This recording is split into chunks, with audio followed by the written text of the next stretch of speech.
Hello everyone and welcome to smart tricks. हम iOS 17 को उसके बेटा डेब्यू से यूज़ कर रहे हैं जो पिछले साल जून में आया था।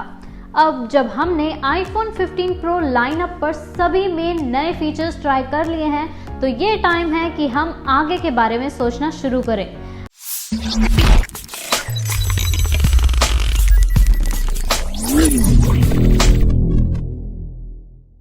While we have just encountered iOS 17, expectations from iOS 18 have already started building up.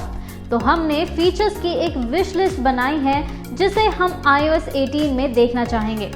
जब सॉफ्टवेयर लॉन्चेस की बात आती है तो एप्पल एक स्ट्रिक्ट टाइम टेबल को फॉलो करता है, इसीलिए iOS 18 बेटा वर्ल्ड वाइड डेवलपर्स कॉन्फ्रेंस 2024 में जून की शुरुआत में लॉन्च हो सकता है और ये सभी नए आईफोन मॉडल्स के साथ कंपैटिबल होगा। Now here are some features we would like to see in iOS 18 in 2024. Smarter Siri।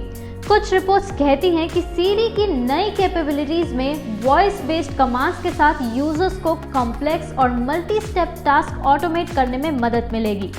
Siri का थर्ड पार्टी एप्स के साथ इंटीग्रेट होने से यूजर्स वॉइस कमांड्स का यूज करके ज़्यादा रेंज के एप्स को कंट्रोल और इंटरैक्ट कर पाएंगे, जो कि एक अच्छा इंप्रूवमेंट होगा।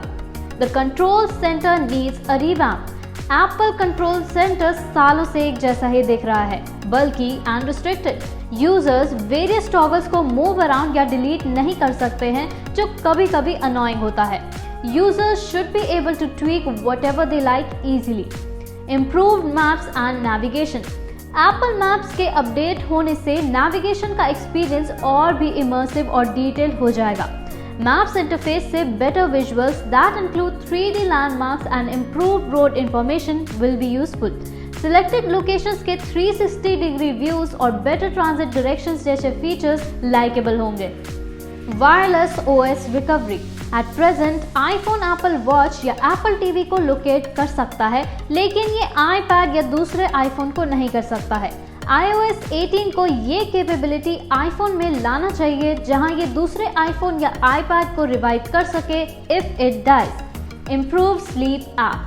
Sleep tracker allows you to set the number of hours you would like to spend asleep along with setting a bedtime and wake-up times. iPhone आपको डिस्ट्रैक्शंस को कम करने और अपने शेड्यूल्ड बेड टाइम पर स्लीप फोकस को turn on करने का access देता है। इस बार एप्पल को iPhone के लिए स्लीप ऐप में नैप ट्रैकर को शामिल करना चाहिए। Better camera app. Although iPhone users RAW and ProRes media shoot कर सकते हैं using the built-in camera app, there is still no proper manual for those who want to do professional photography, and the filters in the camera app have become stale as well. इसके अलावा something like a magic eraser for photos iPhone की photography experience को बेहतर बना देगा। Customizable app library. App library apps को उनके usage के बेसिस पे कैटेगराइज और ग्रुप करता है, so users have no control over how they want to organise their apps. There are still users who want to arrange apps their own way.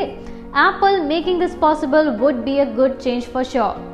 More functionality for action button. Shortcuts app की मदद से action button से कई काम किए जा सकते हैं, लेकिन ये सिर्फ एक ही तरह से काम करता है, by clicking and holding it. It would be better if iOS 18 offers more functionality for the action button like double clicking or holding down actions. AirPods update option। Apple के AirPods का टाइम टू टाइम अपडेट आता है, लेकिन iOS के settings app में उन्हें update करने का कोई ऑप्शन नहीं है। ये बेटर होगा अगर iOS 18 में AirPods के लिए एक फोर्स अपडेट फीचर हो। Better notification. Third party apps के डिफॉल्ट नोटिफिकेशन टोन को यूजर बदल नहीं सकते हैं। Most apps sound the same, इसलिए यूजर्स को फोन या वॉच देखे बिना नोटिफिकेशंस में फर्क पता नहीं चलता है। Plus the notifications are overwhelming to look at. Apple को iOS 18 में डायनामिक आइलैंड का इस्तेमाल बेहतर करना चाहिए ताकि नोटिफिकेशंस बेहतर तरीके से ऑर्गेनाइज हो सकें। Hand of support for Apple music. अभी एप्पल म्यूजिक अपने यूजर्स को आईफोन और होम पॉड के बीच में म्यूजिक क्यू हैंड ऑफ करने का एक्सेस देता है, लेकिन इस फीचर्स को मैक्स, आईपैड्स या फिर अलग अलग आईफोन्स के बीच में यूज नहीं किया जा सकता है। iOS 18 को इसको बदलना चाहिए। हम जानते हैं कि एप्पल डेफिनेटली ये सारे इम्प्रूवमेंट्स तो नहीं करेगा, लेकिन हम उम्मीद करते हैं कि ब्रांड कम से कम हमारी कुछ एक्सपेक्टेशंस को तो फुलफिल करेगा। What do you want in iOS 18? हमें कमेंट सेक्शन में बताएं और ऐसे ही और वीडियोस के लिए follow and subscribe to smart tricks.